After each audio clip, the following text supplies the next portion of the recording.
Le balado Saumon Québec est une présentation de la Fédération québécoise pour le saumon atlantique. La meilleure façon de nous soutenir et de rendre nos projets possibles, c'est de devenir membre. Bonne écoute! Bonjour tout le monde, bienvenue à cet autre épisode de Balado Québec. Bonjour Myriam. Salut Lynn, comment tu vas? Aujourd'hui, ça va bien, ça va bien. On sort de la programmation du super film Et si on écoutait le saumon. Oui. J'ai été voir ça récemment, c'est vraiment très cool de voir ce que Saumon Québec fait pour justement rapprocher ces histoires de saumon-là du grand public. Là. Oui, vraiment. Puis en fait, il y a encore plusieurs autres destinations qu'on va faire, puis assurément qu'il va s'en rajouter. Fait que, en tout cas, si jamais ça vous intéresse, venez l'écouter. C'est vraiment un excellent documentaire. Puis, je me mordais les lèvres pour ne pas le dire à la période de questions quand je regardais le documentaire, mais une autre super belle façon que vous avez de parler du saumon à un maximum de personnes, c'est justement ce podcast-là. Et aujourd'hui, on a un sujet vraiment cool que moi, je connaissais pas personnellement, mais les fameux protocoles d'eau chaude. Tu me disais tantôt que ça va être le sujet de l'année. C'est sûr que ça va être le sujet de l'année. On s'entend que et les pêcheurs et les scientifiques, un peu tout le monde, on est préoccupés par rapport à la température des rivières, les tendances qu'on voit, les épisodes d'eau chaude, les épisodes d'étiage aussi que certaines rivières ont pu vivre dans les dernières années. Fait que, en tout cas, j'espère qu'on va être en mesure de répondre aux questions de notre audience. En tout cas, on s'est équipé de deux experts pour répondre à ces questions-là, mais on va les accueillir. Je suis vraiment contente de vous voir participer au podcast. D'abord, on a Maxime Guérard, qui est biologiste à la direction de la gestion des espèces aquatiques, à la direction principale de l'expertise sur la faune aquatique du ministère de l'Environnement. Attends, c'est pas fini. Ministère de l'Environnement, la lutte contre les changements climatiques et de la faune et des parcs. C'est le nouvel acronyme de ce ministère qui change de nom tout le temps. Oui. Bonjour Max, Bonjour. Bienvenue, merci d'être avec nous. Et Renaud Kilbé, qui est hydrologue et qui travaille surtout pour le Conseil de la gestion du bassin versant de la rivière Restigouche, donc dans la merveilleuse baie des Chaleurs, et qui, depuis plusieurs années, s'intéresse justement à ces protocoles de température sur la Restigouche, sur le bassin versant, ses tributaires et tout ça. Bien, merci d'être avec nous aussi, Renaud. Bonjour. Donc, je dirais, Lynn, on connaît, pour nos auditeurs, je pense qu'on commence à connaître un peu Maxime. Max, c'est un habitué du podcast. C'est un habitué qu'on adore, mais on pourrait peut-être commencer par demander à Renaud de te présenter un peu ton parcours. Qu'est-ce qui t'a mené au saumon? Et dans la baie des Chaleurs. Dans la baie des Chaleurs, oui, effectivement. C'est un long parcours, un petit peu... pas tout à fait linéaire. Moi, je viens de la France, premièrement. J'ai fait mes études en France. Puis, je suis arrivé au Québec en 2003 pour faire un postdoc à l'INRS en hydrologie, modélisation hydrologique à l'échelle des bassins versants. Puis après ça, je me suis exilé en Gaspésie, dans la baie des Chaleurs, avec ma conjointe. J'ai travaillé une quinzaine d'années comme consultant dans une firme de consultants en environnement. Puis, il y a 4 ans, c'est ça, j'ai changé d'emploi et j'ai commencé mon emploi au conseil de gestion du bassin versant de la rivière Restigouche. Et c'est là que je suis rentré dans l'univers du saumon. Je n'avais pas de contact tant que ça avec les saumons avant ça, à part les avoir rencontrés en faisant une descente de canot dans la rivière Bonaventure, évidemment. Donc, c'est ça, depuis 4 ans que je travaille dans le domaine du saumon et j'apprends tous les jours. Est-ce que tu t'es initié à la pêche? Non, je suis pas un pêcheur, malheureusement. Je me suis pas encore initié à la pêche. Mais c'est ça, je suis un amoureux de la nature et des rivières, donc je suis vendu à la cause de la protection du saumon. Wow.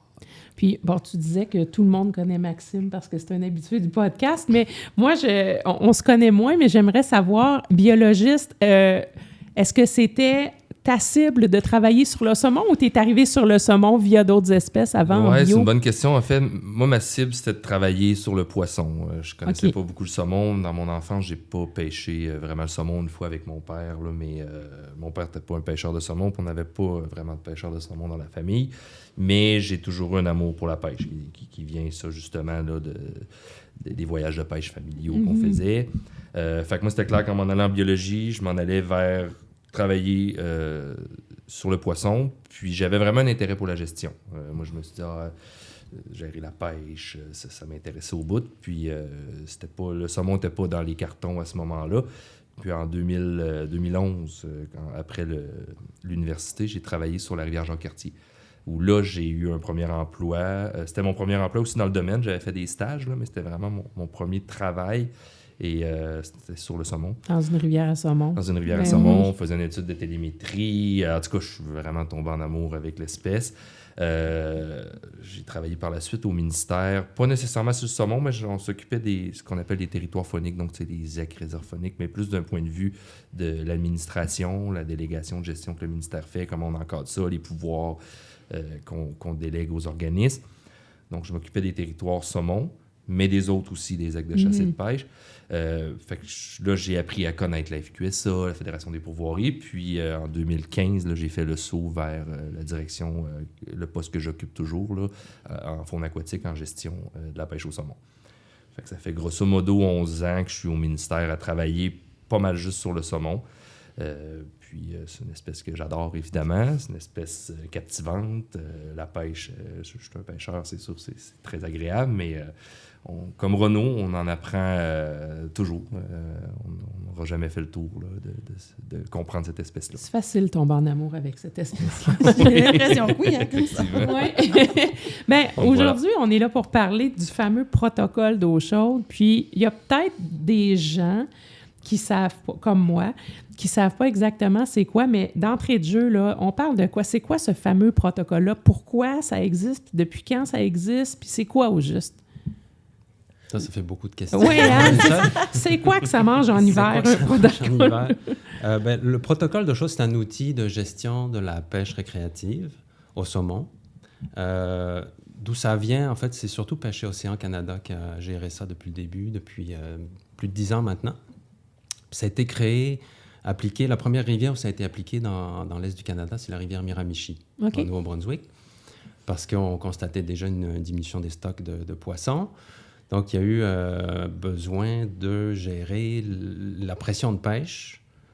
Donc, il y a déjà des mesures qui ont été prises, par exemple, de limiter la capture, de limiter la rétention des saumons, donc d'obliger la remise à l'eau. Mm-hmm. Donc, ça, c'est la première étape. Mais on sait aussi qu'avec la remise à l'eau des saumons, il y a quand même un impact sur la santé des saumons et éventuellement sur leur survie.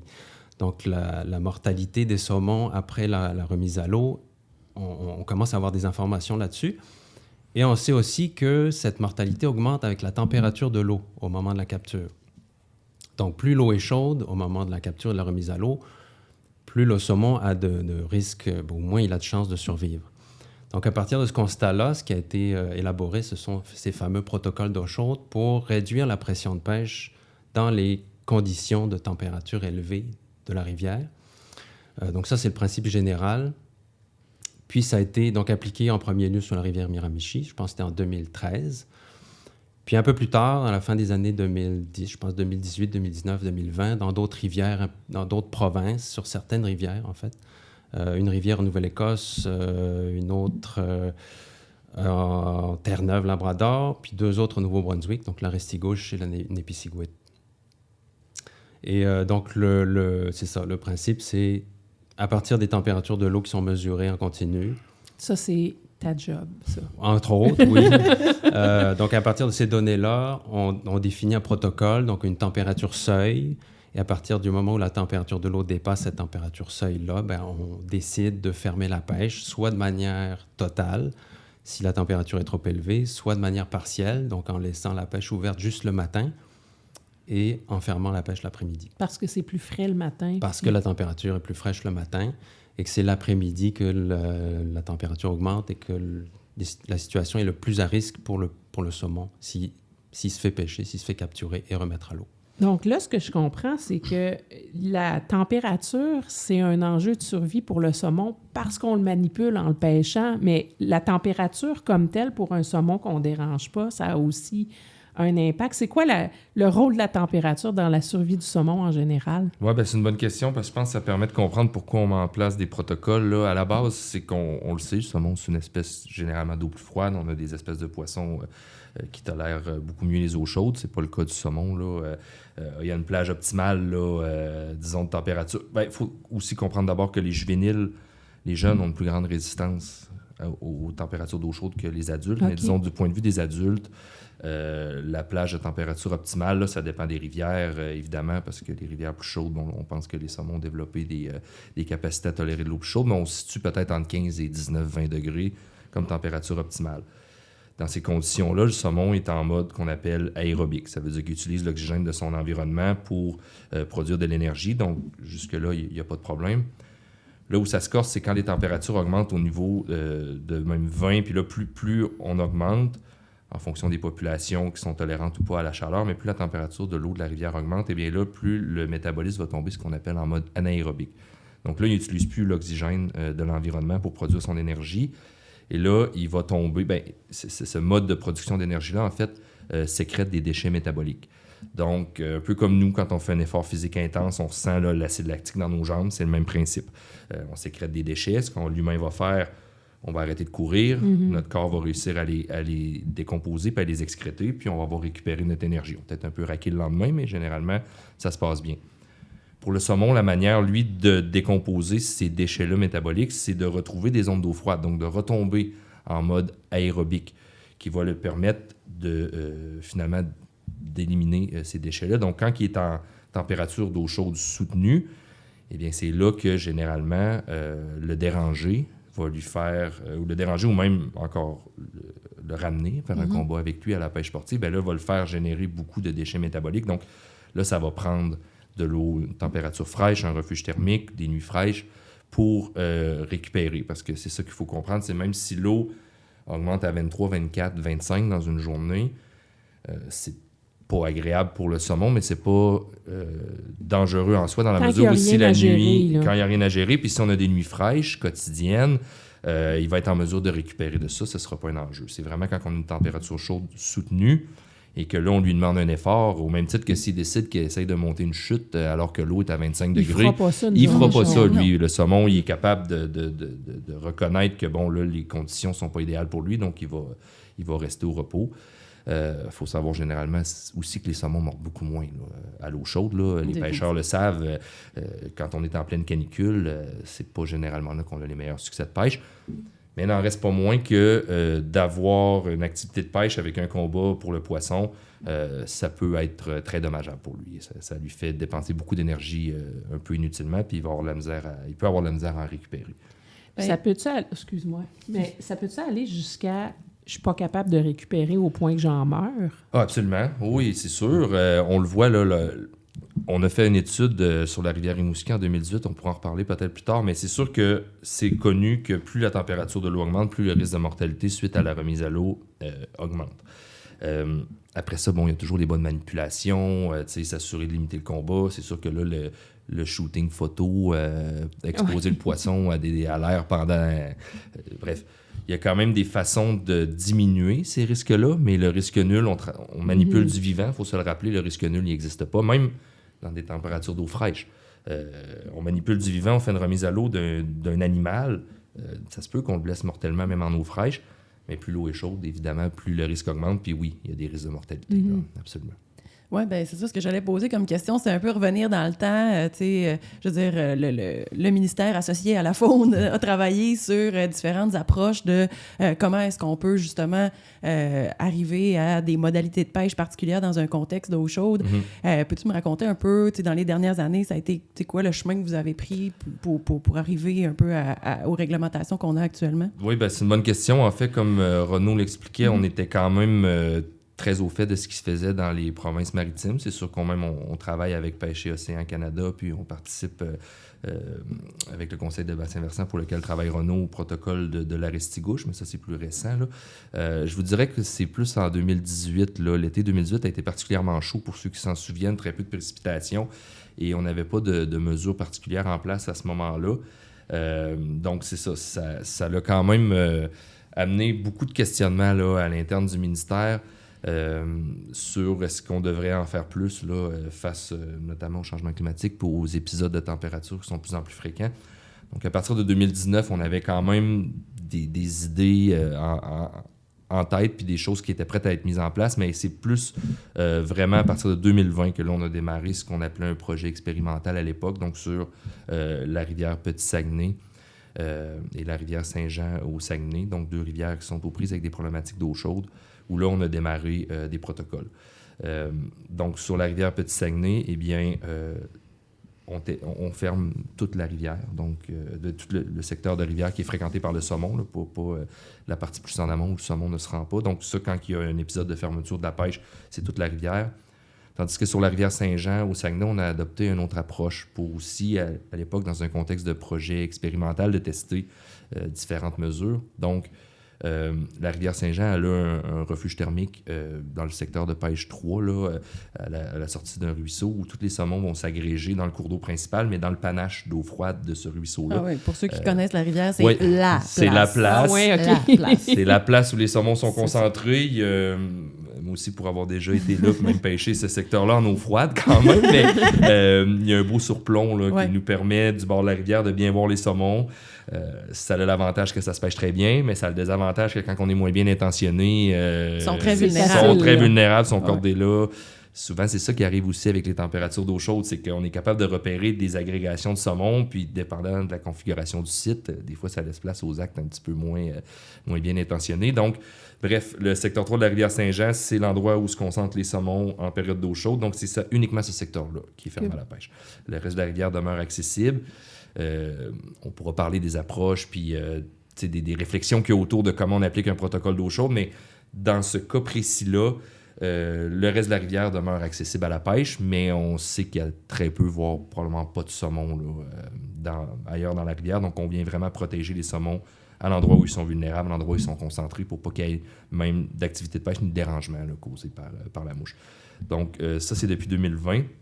On l'a fait pendant quelques années. On a eu là, plus de 20 jours de fermeture sur chacune des rivières là, entre 2020 et 2024.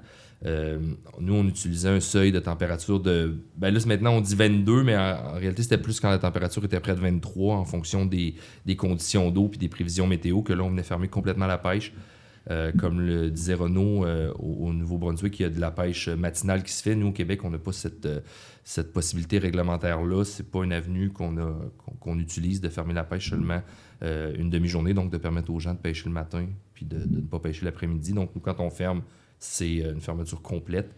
Et là, bref, jusqu'en 2024, c'est ça, on a utilisé ces 2 rivières-là, des protocoles. On a vu un peu les avantages et les inconvénients, comment on était capable aussi comme organisation de mettre ça en place, parce qu'il faut comprendre que c'est des mesures réglementaires.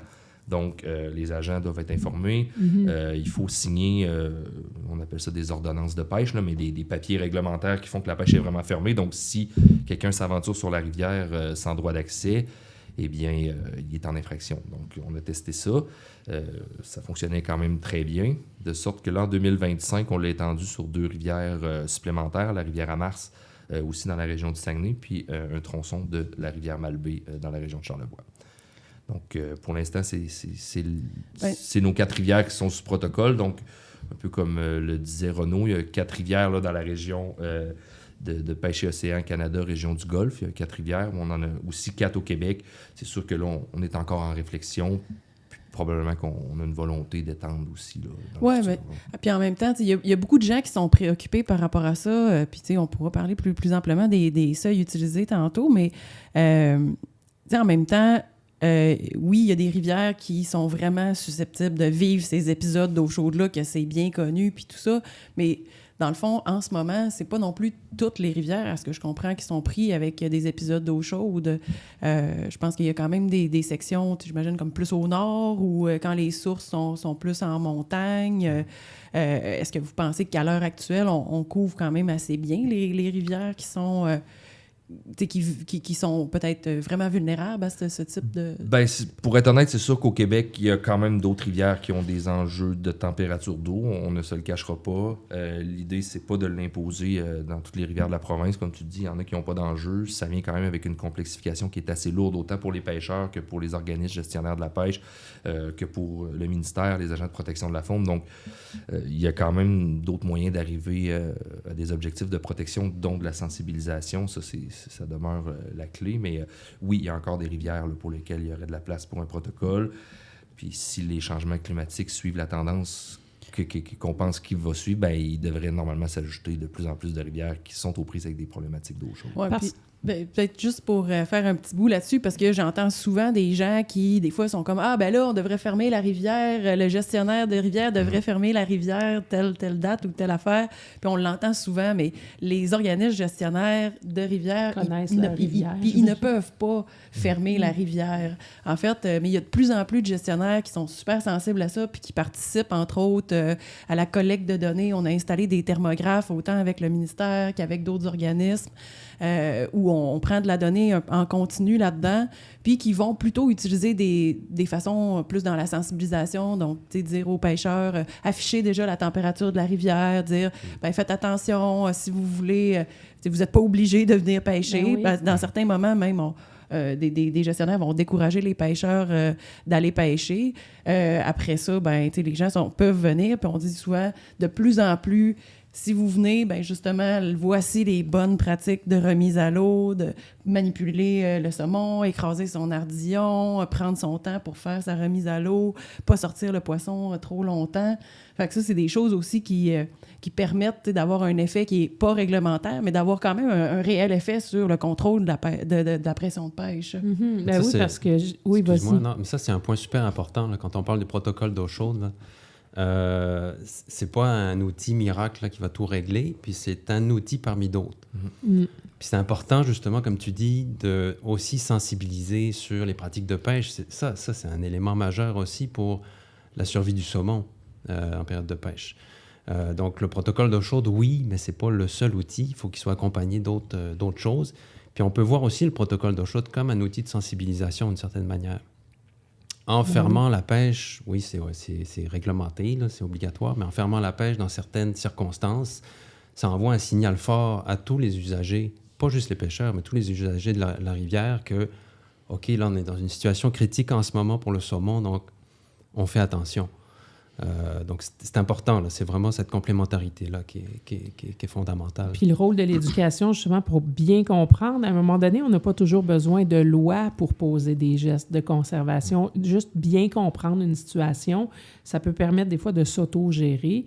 Bon, c'est peut-être pas 100% des pêcheurs qui vont opérer sans loi avec une conscience ou une compréhension des systèmes, mais ça peut aussi passer par là facilement. Et là, je réalise que c'est un nouveau problème. C'est pas juste quelque chose qu'on comprend mieux parce qu'on a fait de l'acquisition de connaissances. On va reparler tantôt des changements climatiques, mais le fait que les rivières soient plus chaudes, c'était pas un problème dans les années 50 ou 60. On n'aurait pas eu besoin de ces protocoles-là. Comment on fait pour mesurer tout ça? Le suivi des rivières, il se fait comment? Puis quand est-ce qu'on a commencé à réaliser que nos rivières se réchauffaient? Il y a plusieurs outils pour mesurer la température de l'eau en rivière, mais le principal, c'est des thermographes, ce qu'on appelle des thermographes, des petits appareils qu'on met dans la rivière, qui sont pas très chers, qui sont faciles à installer, faciles à récupérer. Donc, on peut en mettre beaucoup.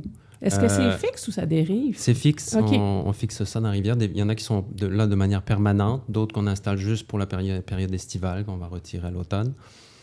Donc ça, c'est l'outil de base quand on veut avoir des informations sur la température de l'eau. Il y a d'autres outils complémentaires. Le thermographe, l'avantage, c'est qu'il permet d'avoir une série temporelle, donc de suivre l'évolution de la température dans le temps à plusieurs endroits. Mais ça peut être complété aussi par des survols, par exemple, pour faire de l'imagerie thermique. Donc ça peut être par drone ou à l'époque, c'était par hélicoptère.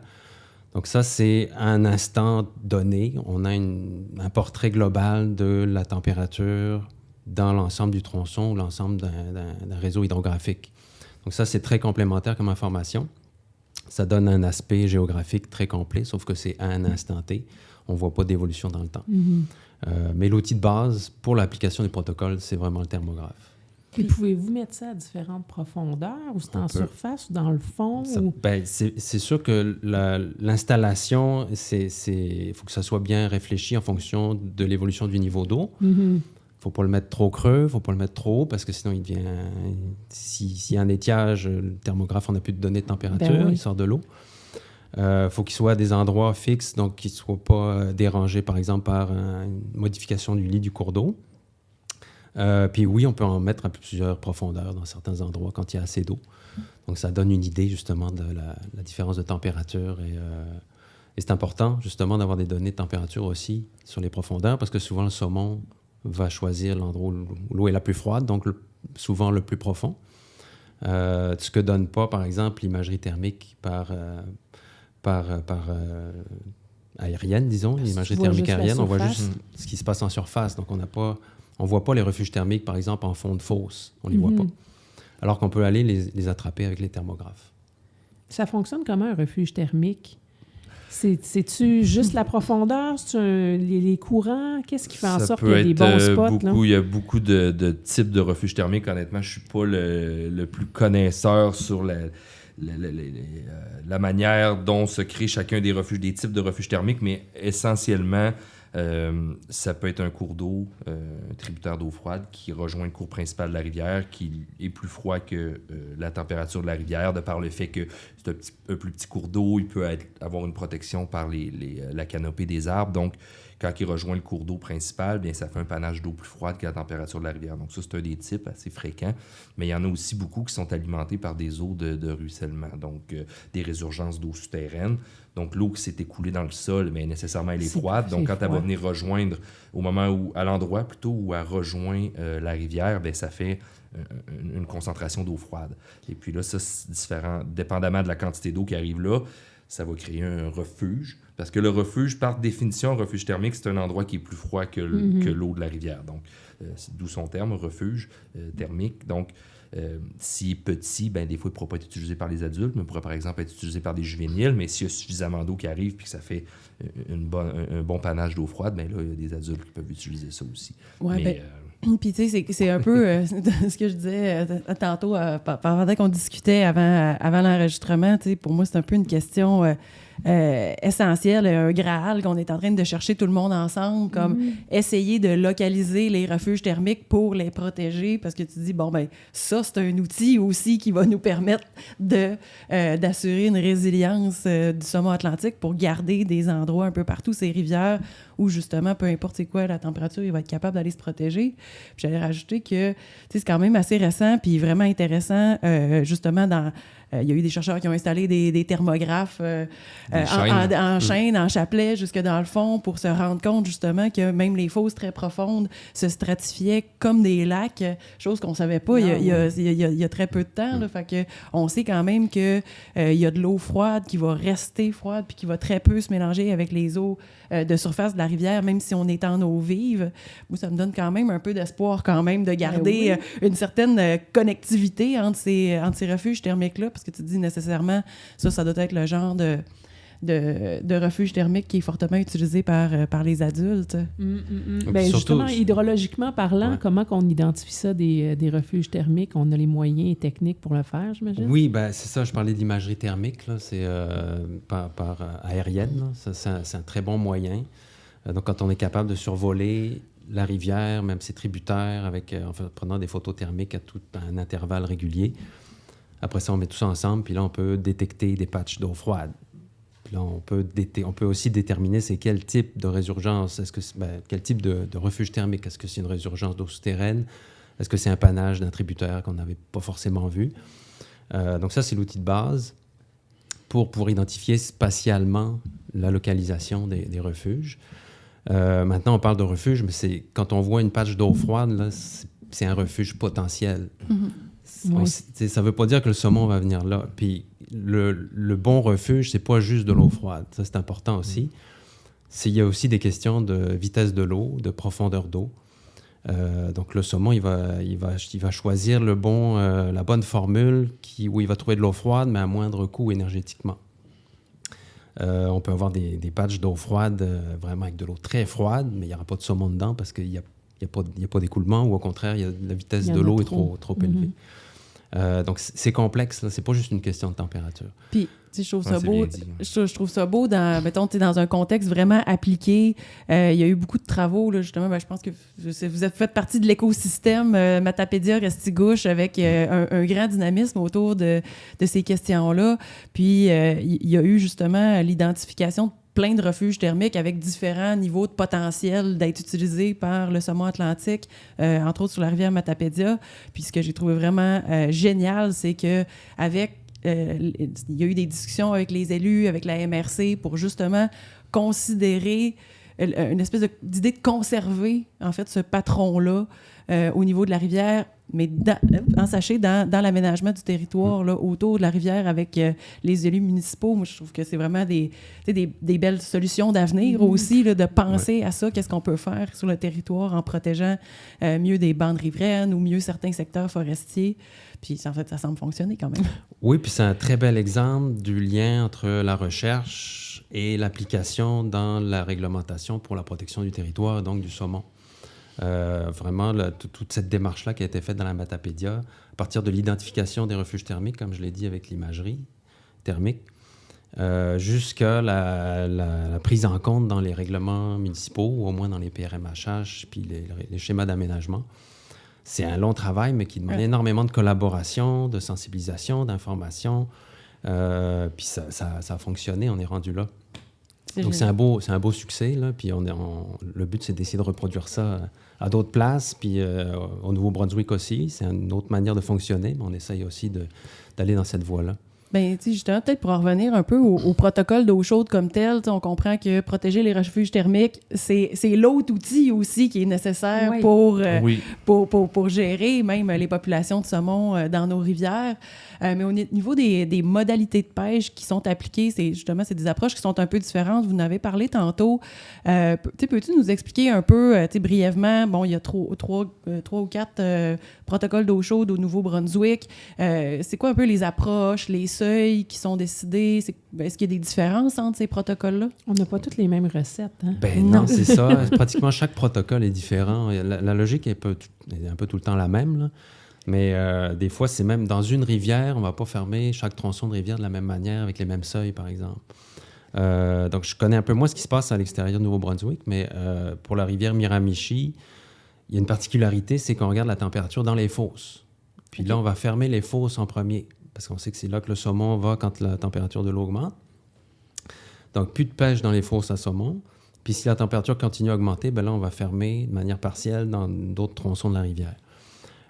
Pour les deux autres rivières, Restigouche et Népisiguit, là, c'est le même protocole, c'est-à-dire que là, on se base donc sur une température seuil de 20 degrés, premier seuil de 20 degrés. Si la température minimale de la journée, donc le matin, dépasse 20 degrés 2 journées consécutives, et si les prévisions météorologiques nous disent que ça va probablement se prolonger quelques jours, ben là, il y a une fermeture partielle. Donc, on ferme l'après-midi, on laisse la pêche ouverte juste le matin. Et si la température continue à augmenter, que le deuxième seuil, qui est de 23 degrés, est dépassé 2 journées consécutives, ben là, c'est une fermeture totale. Donc, c'est ça le principe. Et c'est le même principe qui est appliqué pour réouvrir la pêche, à l'inverse. C'est-à-dire si la température est inférieure à 20 degrés 2 journées consécutives, ben là, on réouvre la pêche. Et la même chose pour le seuil de 23 degrés. Donc, ça, c'est le principe de base au Nouveau-Brunswick.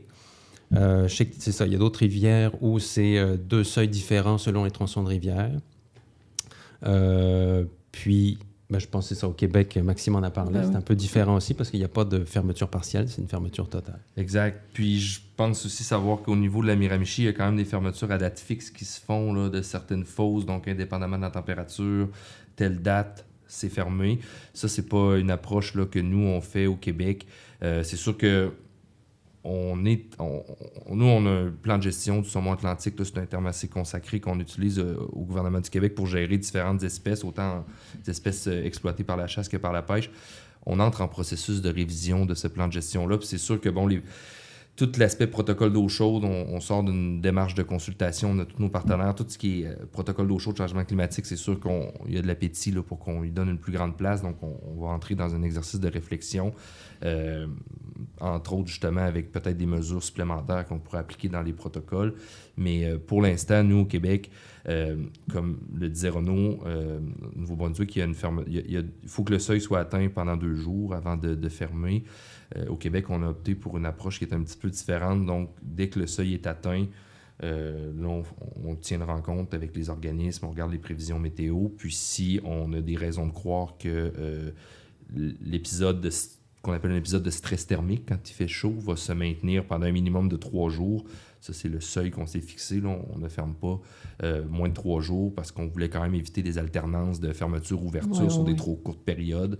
Donc, si on a espoir que malheureusement, des raisons de croire que ça va se maintenir pendant quelques jours, eh bien là, on prend la décision de fermer la pêche dès le lendemain. Donc, si un matin donné, nous, notre seuil il est à 22, des fois, on va décider de garder ça quand même ouvert, même si la température ne redescend pas sous 22, parce que si on se souvient ce que j'expliquais tantôt, le saumon a besoin d'une période de récupération pour éliminer les déchets toxiques là, qui ont été sécrétés en période d'eau chaude. Donc, le protocole, il ne fonctionne pas par température maximale atteinte. Donc, c'est pas ce qu'on regarde. C'est à quelle température l'eau va redescendre dans la période la plus froide de la journée, qui est généralement la nuit. Donc, au petit matin, à quelle température l'eau va redescendre. Si elle ne redescend pas sous un chiffre donné, eh bien, c'est là qu'on va prendre la décision de fermer. Dans le cas du Québec, on a fixé le chiffre à 22. Des fois, dans certaines conditions, on décide de maintenir ouvert, mais à partir de 22, on peut prendre la décision de fermer la pêche. Quand on le fait, c'est effectif dès le lendemain pour une période minimale de 3 jours. Puis comme le disait aussi Renaud, ça, c'est la même approche pour réouvrir les activités de pêche. Donc, si l'eau redescend sous 22, puis qu'on a des raisons de croire que la situation va perdurer, parce que si ça redescend sous 22, mais qu'on a une canicule qui est annoncée, on va demeurer fermé. Oui.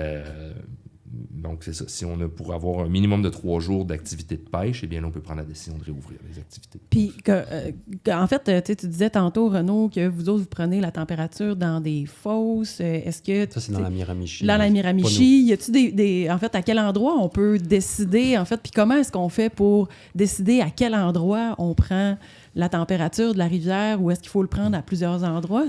Puis à des moments de la journée aussi. Oui, bien ça, c'est un art, là, la manière de prendre la température. Renaud s'y connaît mieux que moi. Moi, je dirais que nous, rapidement, là, au Québec, ce qu'on a opté, surtout, c'est d'avoir des sites qui sont quand même représentatifs. Ça, c'est la première chose. Puis, essayer de ne pas trop varier. Parce que là, après ça, quand tu as trop varié tes sites, la comparaison avec les années précédentes, y a-t-il une tendance, comment ça se comporte?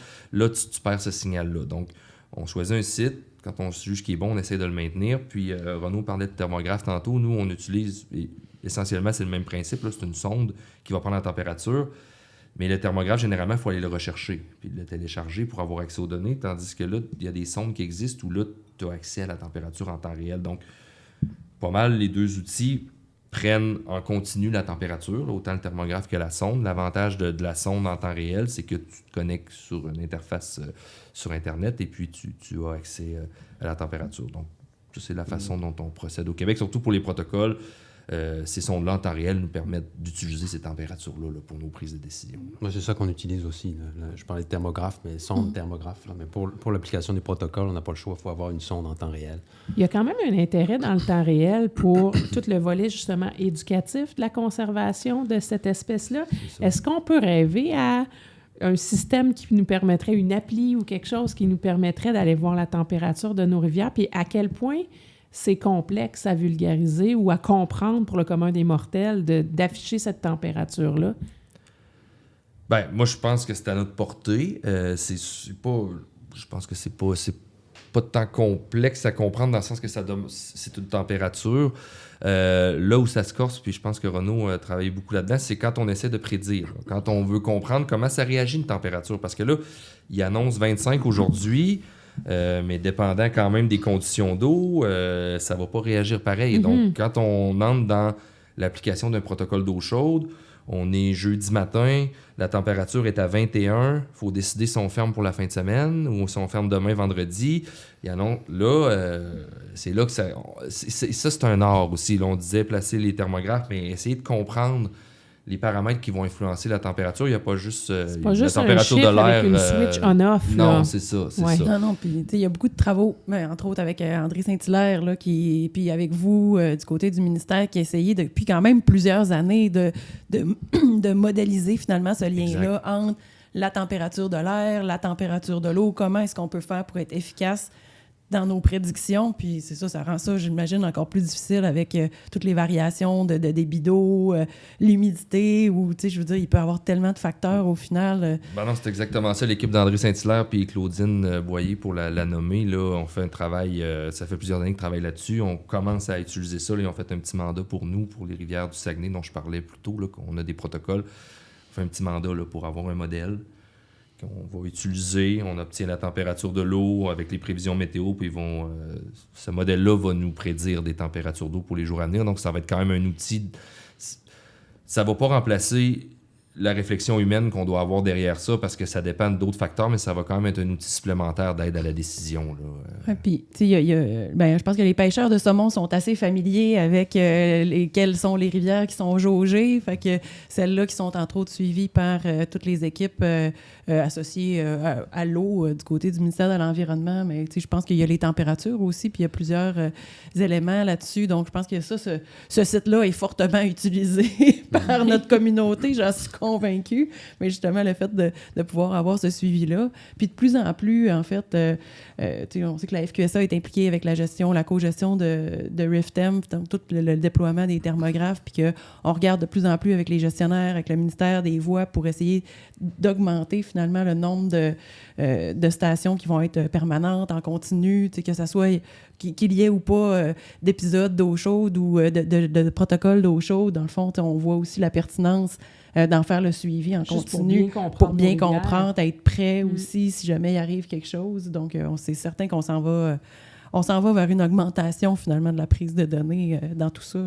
Bien, beaucoup de données. Puis tantôt, Maxime, tu parlais d'un plan qu'on avait pour le saumon. Les protocoles d'eau chaude, ça fait partie de ce plan-là. Mais sur le long terme, travailler sur la survie du saumon, ça passe pas juste par l'eau chaude, mais quel impact ça peut avoir sur le long terme des rivières qui sont de plus en plus chaudes? Oui, c'est une excellente question. En fait, il y avait déjà eu... il y a des études qui se font ailleurs dans d'autres provinces, là, qui se sont faites même ailleurs dans le monde, mais disons, au Québec, on s'est intéressé... La température de l'eau en soi, c'est une chose, on sait que ça peut être néfaste, mais généralement, quand il est capable de récupérer, puis le saumon, il est quand même généralement capable de trouver les endroits les plus froids dans la rivière. Donc, c'est quand même assez bien documenté les impacts. Là où on s'intéressait dans le cadre de nos mandats, c'était vraiment l'impact des activités de pêche en eau chaude. Donc, il y avait eu une première étude en 2012 qui avait été faite sur la rivière des Escoumins, qui n'avait pas trouvé de différence significative du succès reproducteur des individus pêchés versus non pêchés. Okay. Donc, ça tendait à supposer que finalement, tu pêches un saumon, évidemment, on fait nos remises à l'eau correctement, ça semblait pas avoir un gros impact sur sa capacité de se reproduire puis sur le nombre de rejetons qu'elle allait engendrer. Mais cette étude-là, à l'époque, elle n'avait pas été faite dans des conditions d'eau chaude, ce qui fait qu'en 2018, le ministère a fait travaillé une seconde étude, encore une fois, avec l'Université Laval, sur la rivière Rimouski, où là, on est venu, dans des conditions d'eau chaude, documenter l'impact sur le succès reproducteur, parce que la survie, c'est une chose. Mais après ça, on voulait s'intéresser, même s'il survit, est-ce qu'il est autant en mesure de se reproduire? Est-ce qu'il va avoir le même succès reproducteur que des individus non pêchés? Là, c'est là qu'on a observé quand même des différences. Là, c'est intéressant, puis on entre dans l'interprétation des résultats. Il y a eu des individus pêchés et remis à l'eau qui ont produit moins de rejetons que des individus non pêchés, mais on n'a pas observé de gradient en fonction de la température, c'est-à-dire qu'on n'a pas observé que plus la température était chaude, plus le succès reproducteur diminuait. Parce que quand même, c'est intéressant de le dire, le saumon, on n'avait malheureusement pas obtenu énormément de saumon pêché dans ces conditions-là, mais le saumon qui a produit le plus de rejetons, c'est un mâle qui a contribué évidemment à la reproduction, qui a été pêché à tout près de 25 degrés. Puis c'est lui qui a contribué le plus à la reproduction. Donc, ça l'amenait d'autres questions. Mais on a quand même observé là, dans cette étude-là que oui, la pêche, la remise à l'eau, suite à une activité de pêche, peut quand même avoir un impact. Mais justement, les autres questions, ça existe-tu un super saumon qui a réussi à s'adapter? J'imagine que les espèces commencent à s'adapter à des situations de plus en plus fréquentes, d'eau plus chaude que... Y est-tu en train d'avoir une espèce de dérive vers une autre sorte de saumon dans... Ben là, c'est une excellente question. Je pense que les changements, puis ça vaut pour tout le règne animal, il y a beaucoup de changements climatiques qui se passent à une vitesse plus rapide que ce que les espèces sont capables de s'adapter exactement de manière naturelle. Mais on sait quand même que des saumons de populations d'eau plus chaude semblent être plus tolérants à l'eau chaude que des populations plus nordiques habituées dans des eaux plus froides. Donc, on prend un saumon de l'Ungava, on l'amène dans la rivière Rimouski, ça se peut il va avoir de la misère. Ouais, ça se peut qu'il y ait de la misère un peu, mais c'est ça reste quand même limité. Là. Je pense pas que l'espèce en soi demeure une espèce d'eau froide, donc faut pas penser qu'un saumon d'eau plus chaude va tolérer des eaux à 30 degrés, c'est impossible. Là. Puis c'est quand même fragile, hein? Je réalise, il y a Céline Audet qui nous parlait de moins 0,7 degrés, c'est trop froid, puis là, notre saumon, il meurt. Oui. Puis là, de l'autre côté, dans l'eau chaude, il y a des enjeux à partir de 19-20, ça commence à moins bien aller aussi, là. On a comme un... Puis l'impact de la température, les températures chaudes, c'est pas juste sur la physiologie du saumon, c'est sur l'ensemble de l'écosystème. Oui. Donc, à long terme, avec les changements climatiques, là, puis c'est des choses qu'on n'étudie pas forcément au complet, là. Mais tout l'écosystème va être impacté. Donc, les proies du saumon, mais aussi les prédateurs, puis toute la chaîne trophique. Donc, c'est des impacts directs, mais de la température, une température de l'eau élevée, il y a des impacts directs, mais il y a aussi des impacts indirects. Et des effets synergiques, donc des effets cumulatifs de tout ça ensemble, là, qui ne sont pas très connus encore. Puis, Moi, tu sais, oui. des fois, les moyens pour protéger nos rivières, des fois, sont comme un peu... ils semblent banals. Tu sais, quand on parle de bandes riveraines, tu sais, ça peut des fois sembler banal de laisser des arbres ou laisser des aires, en fait, autour de des tributaires qui vont permettre de conserver de l'eau fraîche. Mais c'est pas vrai que c'est banal. En fait, c'est quand même des outils naturels qui sont là, qui sont à notre portée. Puis, tu sais, dans toute la foulée, en fait, des aires protégées, on discute beaucoup de ça dans tout le milieu environnemental, conservation, de façon générale. Autour du saumon, il y a eu beaucoup de réflexions puis de discussions qui sont là-dessus. C'est de dire, bien, on les connaît pas tous les ingrédients, de dire, est-ce qu'on a besoin d'une bande riveraine de 60, de 100, de 200 mètres ou de 250 mètres, mais comment est-ce qu'on peut faire pour maintenant, aujourd'hui, mettre quand même des aires protégées qui vont englober des portions où on le sait qu'on conserve des zones fraîches, par exemple, ou des processus ou des sources qui sont vitales pour le saumon, au final. Puis c'est pas juste les bandes riveraines. Non. Il faut aussi protéger les têtes de bassin, justement. Si on veut protéger les sources d'eau froide, il faut protéger pas juste les bandes riveraines. Les têtes de bassin sont importantes. Ça, c'était ma question pour l'hydrologue. Est-ce que ça se répare une rivière trop chaude? Qu'est-ce qu'on fait On peut-tu réparer ça ou il faut juste comme compenser, s'adapter? Ou... Ben, ça dépend du degré de réchauffement, là, mais c'est sûr que la capacité de restauration du milieu naturel est surprenante. Donc, un bassin versant où il serait capable probablement de se régénérer et de peut-être pas rétablir exactement la situation telle qu'elle était avant, mais de revenir à quelque chose de semblable. Donc oui, c'est ça. Ça passe par les bandes riveraines, ça passe par une gestion globale du bassin versant, pas juste de la rivière, de toutes les activités qui sont faites sur le bassin. Donc nous, au Nouveau-Brunswick, on travaille surtout avec la foresterie. C'est un bassin versant qui est essentiellement forestier. Donc là, on a tous des enjeux de compromis à faire. C'est toujours ça, en fait, le compromis entre l'économie, la protection, préservation des espèces comme le saumon. Donc, l'industrie forestière, est-ce qu'on diminue les coupes forestières pour rétablir un couvert forestier qui va permettre de rétablir la température de l'eau? Là, il y a un impact sur l'économie. Donc, là, on touche à quelque chose de beaucoup plus large qui est très complexe aussi à gérer. Puis, les décisions sont toujours délicates. Il y a beaucoup de conflits, beaucoup d'émotions là-dedans. Donc, c'est une autre dimension, là. Je pense que les saumons sont comme des grands diplomates ou ambassadeurs qui nous forcent à travailler ensemble. C'est pas tout le temps du monde qui ont les mêmes enjeux, qui arrivent autour d'une table pour gérer des problématiques comme ça. Là. Ça doit être assez complexe des fois. Comment vous faites pour expliquer ou trouver le bon langage pour expliquer ce genre de phénomène-là, la biologie des saumons ou encore l'enjeu des rivières à des gens qui sont carrément dans un autre domaine? Comment on fait pour trouver un langage commun, pour parler avec, je sais pas, les gens de l'industrie forestière ou les pêcheurs qui peuvent être impactés par ça, mais sans nécessairement être des grands scientifiques de haut niveau? Comment on fait pour bien expliquer ce problème-là?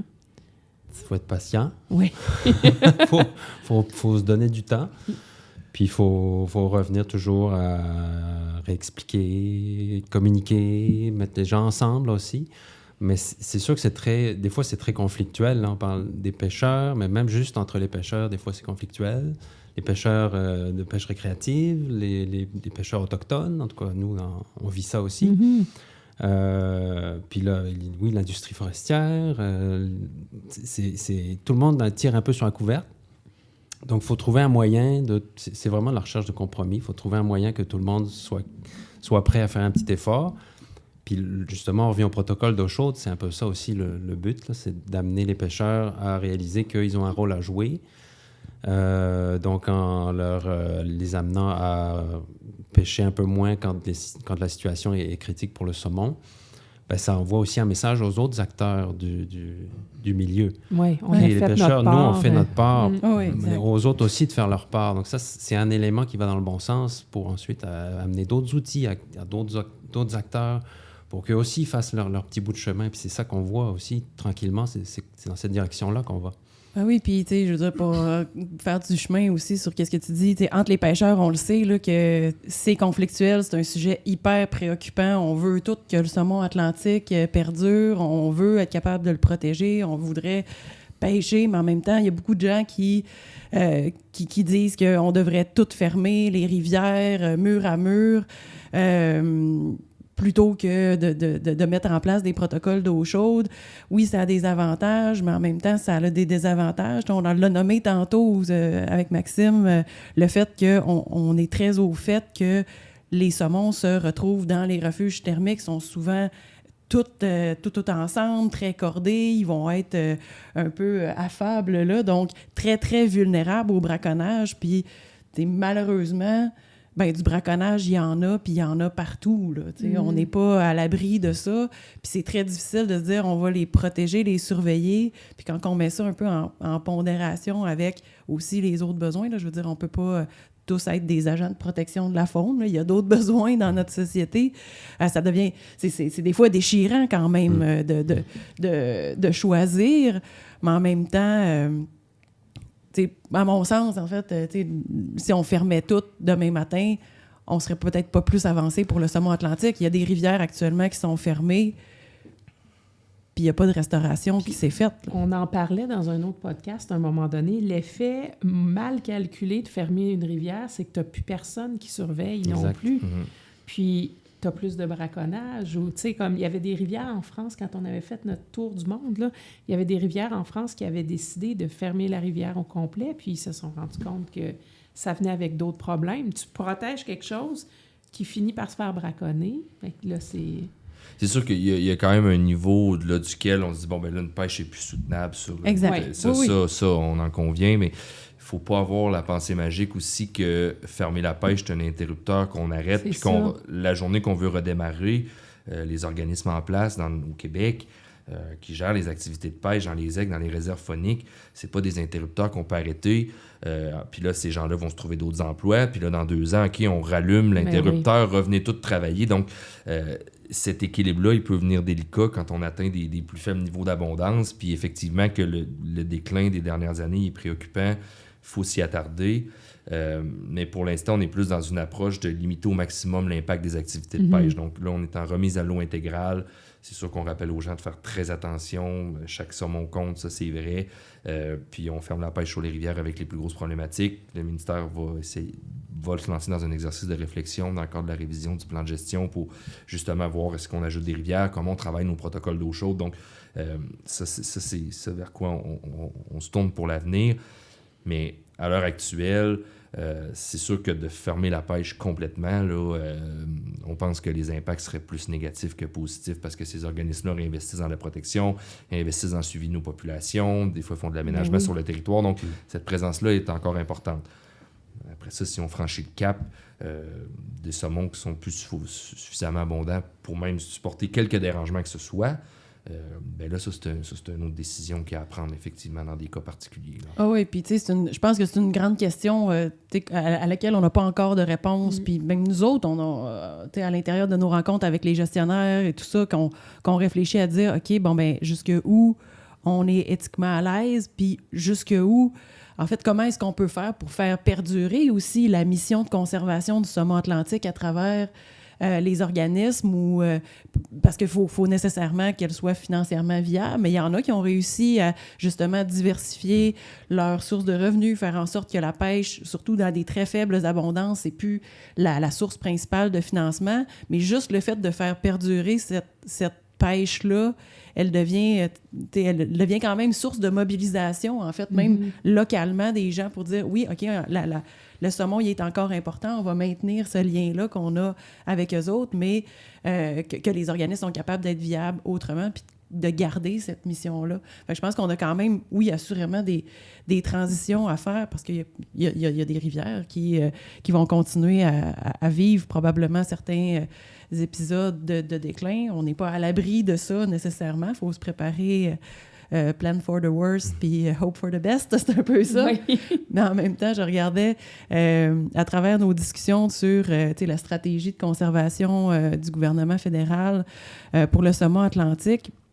Il y a toute cette réflexion-là aussi de dire, comment est-ce qu'on peut s'inspirer du modèle de délégation du ministère pour l'implanter quand même dans certains endroits pour, même dans un contexte de faible abondance, pour justement avoir certains bénéfices qui sont associés à ça. C'est sûr, je pense qu'il y a un modèle à réfléchir, tout ça, mais c'est quand même pas banal qu'on pense quand même à s'en inspirer pour en faire de la conservation aussi. Oui, puis justement, puis ma question s'adresse à vous trois, là, mais est-ce que vous bénéficiez de modèles dont vous pouvez vous inspirer, soit en recherche ou en gestion ou en conservation à l'international?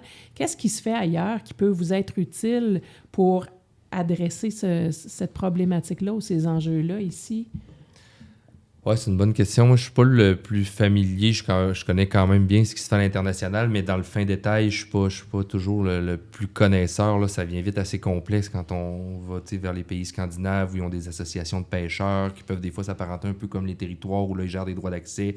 Au Nouveau-Brunswick, on sait qu'on a les terres de la couronne. Ça devient vite complexe quand tu n'es pas dedans. Là. Nous, en tout cas, l'approche qu'on prend beaucoup au Québec, là, on est en remise à l'eau intégrale, peu importe la taille du saumon, presque partout. Avant, on était beaucoup de distinctions. Prélèvement de grands saumons, c'était une chose. On permettait plus le prélèvement des petits saumons, du fait que ce sont particulièrement des mâles. En Europe, ils semblent, eux, adopter une approche différente. Donc, ils vont quand même prélever encore un certain nombre de grands saumons. Je n'ai pas tous les détails, mais c'est des choses que, oui, on regarde comme des intrants, mais y a-t-il un meilleur modèle qu'un autre? C'est vraiment dur à dire. Là. C'est sûr que nous, si on regarde au Québec, moi, je trouve que le modèle de gestion en fonction des territoires fauniques, donc d'avoir une ZEC qui connaît bien la rivière, qui va gérer l'achalandage, qui va en faire des secteurs avec des accès contingentés, d'autres secteurs accès libre. C'est un bon modèle. Je trouve que ça nous permet d'avoir des organismes un petit peu partout, des yeux sur le terrain. Ils réinvestissent en protection, ils font des décomptes d'individus. Ça nous permet d'avoir des abondances de population, le nombre de jours de pêche qu'il y a eu sur la rivière. Puis, soit dit en passant, quand on atteint des très faibles abondances comme on a sur certaines rivières, il ne faut pas penser non plus que c'est des achalandages. Oui, il y a encore une pêche, mais c'est des achalandages qui sont souvent très, très limités. Les organismes le savent, les pêcheurs le savent, donc pas penser non plus que parce qu'une pêche est ouverte, même en remise à l'eau intégrale, que c'est l'hécatombe nécessairement. On a peut-être quelques cas plus particuliers en tête sur lesquels il y a place à l'amélioration, mais généralement, l'effort de pêche est quand même dosé en fonction aussi de l'abondance des populations, puis ça, c'est important de s'en souvenir. Là. Fait que je réponds pas tant à ta question, qui était une excellente question, mais ouais, c'est ça. On regarde beaucoup ce qui se fait ailleurs, on essaie de s'en inspirer, mais moi, je trouve qu'on a la chance d'avoir un beau modèle au Québec avec nos gestionnaires de territoires phoniques structurés. Là. Puis, c'est une chance. Du côté de la détection, est-ce qu'on a des nouvelles technologies ou des avancées en sciences qui nous permettent de mieux comprendre ces problématiques-là au niveau de la détection des rivières, tant la température que le débit ou de tout ce qui se passe comme changement au niveau des rivières? Oui, au niveau de la technologie, ça avance évidemment. Là. Dernièrement, il y a des outils, des caméras qui peuvent être positionnés près des rivières puis sont capables de mesurer par vidéo le débit en continu. Ah, wow! Donc, on met une sonde de température avec ça, puis on a tout. Donc ça, c'est super. On va tester ça cette année, justement, dans le Restigouche, là, dans différents tributaires. Là. Donc, oui, au niveau technologique, ça continue à avancer. maintenant, on a quand même déjà beaucoup d'informations, beaucoup de données. Tu parlais de RIFTEM tantôt. Je ne sais pas combien il y a de stations de température dans RIFTEM, mais c'est une base de données incroyable. Il y a beaucoup de recherches qui se fait aussi internationales, aux États-Unis, au Canada, sur le saumon, sur les refuges thermiques, sur quelle est la meilleure manière de protéger l'eau froide. Ça, c'est tout un domaine. Là. Comment on choisit, à quel endroit on va protéger en priorité. Donc, ça avance, la recherche avance. Puis le lien entre la recherche et la gestion aussi, ça progresse, là, ça avance aussi. Avec le saumon comme ambassadeur pour travailler ensemble. Ça Exactement. donne quand même espoir. Il y a de l'espoir pour là où on s'en va malgré les rivières plus chaudes puis les temps incertains. Si je peux me permettre, en lien avec RIFTEM, je pense que c'est peut-être pas tout le monde qui est très connaisseur de c'est quoi RIFTEM, mais ça reste quand même une base de données qui recueille l'information sur des données de température, finalement, mais c'est accessible en ligne. Tout le monde peut aller voir ça. Tout le monde peut aller voir. Tu es un organisme de recherche, tu t'intéresses à l'évolution de la température des rivières à saumon, eh bien, cette information-là est disponible en ligne. Donc, comme organisation, ça veut dire que tu n'as pas besoin d'aller faire un projet sur 20 ans sur une rivière donnée. La donnée, elle existe. Non seulement elle existe, tu peux l'utiliser. Fait que ça, c'est un super beau modèle de partage de données, de travail entre les organisations parce que, sans dire trop souvent, mais on le voit quand même, des organisations qui vont, ou des projets, sans dire des organisations, parce que le but, c'est pas de lister personne, mais de mener des projets, d'utiliser ces données, de diffuser ces rapports un peu en silo.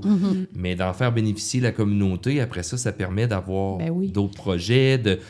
Bref, cette mise en commun-là, par RIFTEM, elle est extrêmement intéressante. Bien, c'est ça. Puis moi, tu parlais tantôt quels sont les exemples internationaux. Ben, tu sais, moi, je reviens, en fait, peut-être un peu à notre écosystème canadien où, justement, c'est vraiment la collaboration, la culture de la collaboration qui est en train de changer là, entre les organisations, puis beaucoup plus d'implication du local vers le plus macro aussi, entre la recherche, le côté gouvernemental, gestion, puis le côté conservation. Ça, je trouve ça extraordinaire. Puis les pêcheurs, ben oui, exactement, aussi. Avec les pêcheurs qui sont impliqués.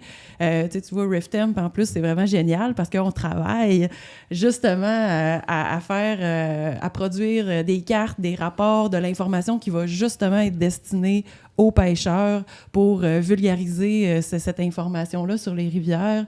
On regarde aussi pour signer des nouveaux partenariats avec des personnes qui vont être des organisations ou autres qui vont être capables de rajouter des informations, des données dans la base de données. Donc, tu sais, je pense que c'est cet esprit-là de partage de données, de s'assurer qu'on a une compréhension commune puis une réflexion cohérente, tout le monde ensemble. Ça, pour moi, en fait, avec ce qu'on a fait dans les dernières années, différents organismes autour de la table, moi, je trouve qu'on est un exemple de collaboration qui est vraiment intéressant. Puis c'est à cause du saumon, parce que ça ne ferait pas ça avec d'autres espèces. C'est vrai. Mais je pense que si on veut suivre mieux ça, la température, tu parles de RIFTEM, qu'est-ce qu'on peut faire aussi comme pêcheur pour... si ça nous intéresse de savoir un peu les enjeux de température, les suivis de ça. J'imagine que le site Internet du ministère doit avoir une section là-dessus. Ben nous, on a une page... Ben en fait, on a plusieurs choses, mais on a une page qui explique un peu c'est quoi nos protocoles, c'est quelle rivière, c'est quel tronçon de rivière.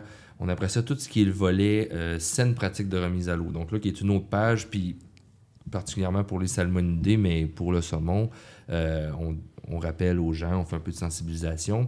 Mais il faut aussi dire qu'on a financé beaucoup là, la FQSA pour faire beaucoup de choses en lien avec la sensibilisation. Puis moi, j'y crois à cette sensibilisation-là parce que je pense qu'il y a beaucoup de pêcheurs qui sont au courant, beaucoup de pêcheurs qui n'iront pas nécessairement sur les rivières quand il fait chaud, vont pêcher très tôt le matin puis ils vont quitter ensuite. Mais il y a aussi des gens qui débutent, des gens qui arrivent de Montréal ou qui ont fait un long voyage pour aller à la pêche. Puis on peut les comprendre, ces gens-là. Puis c'est pas toujours des gens qui sont mal intentionnés parce que là, quand on leur explique, ils vont comme, OK, mon Dieu, je peux avoir... finalement, je suis pas dans des conditions où c'est intéressant de pêcher. Bien, les gens sont capables de comprendre, mais des fois, s'ils sont pas en moyen de le savoir, ils pourront pas adapter leur comportement. Donc, on pourra pas tout gérer de manière réglementaire. Puis il y a un gros volet qui passe quand même par la sensibilisation. Donc, nous, comme ministère, on en fait une petite partie, mais c'est sûr qu'on peut pas...